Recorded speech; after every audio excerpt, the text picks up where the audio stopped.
The whole let it rip, do what you want, you're out there, you can innovate with no boundary, those days are gone.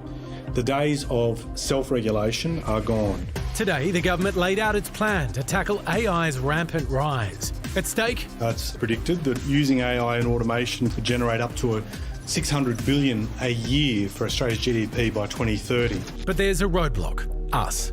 In the past, we've been really early adopters of technology. We were the firstest adopter on the planet per capita of mobile phones. So it's a bit surprising to find Australians are very nervous about AI. Just 34% of Aussies are willing to trust the tech, while more than 70% believe the government needs to put guardrails in place. And our distrust could be costly. That low trust is becoming a handbrake against the uptake of technology.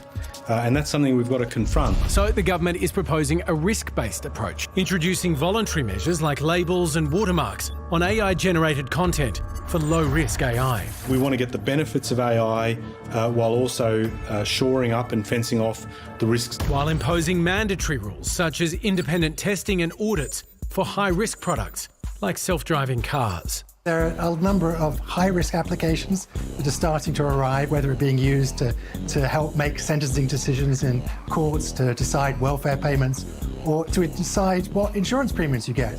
And when we make mistakes there, it really has a material impact on people's lives. But there's concern the government's strategy is too soft compared to places like the EU, which will ban some high-risk uses under a world-first AI Act. Perhaps the biggest risk, the risk that the report does not address, is our risk of missing out, whether it be because of our nerves or because of the lack of investment. We haven't seen the sort of investment that we've seen from other countries. So has Australia got the balance right between innovation and regulation?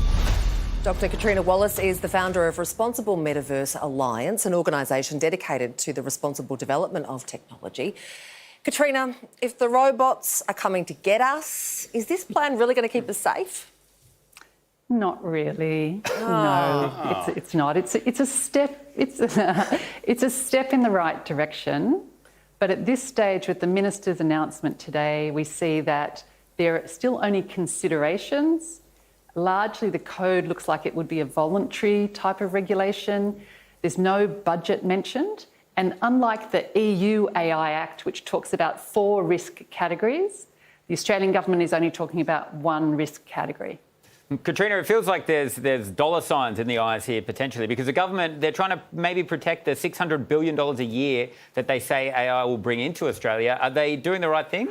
Well, that seems like a huge amount of money to generate for the GDP for Australia, and I think the government estimates that to be by 2030. Given that in December the government announced only $17 million for the whole of the country for AI adoption for small to medium businesses, and on my calculation, where there's 2.6 million small businesses in Australia, each of those get about $6.50 worth of AI. So I don't see how that's ever going to happen. Do you think they asked the AI how much it's worth? No doubt. Well, they talked about low risk and high risk AI. Is there anything you think should be added to the high risk category? Well, I think, first of all, there needs to be more risk categories, because there's not just high risk and low risk. In the EU, they talk about unacceptable risk, and they also talk about generative AI risk. So I think we're missing a whole category, particularly of the unacceptable risks, in this movement of the governments now. So what would be an unacceptable risk in your eyes, Katrina? Generative AI is now powering a site called Character Hub, which in a really unsavoury way is summarised as Chub AI. Anyway, Chub AI creates avatars that people can interact with, but they have a brothel that's staffed by under 15-year-old girl avatars that people can pay $5 a month to interact with.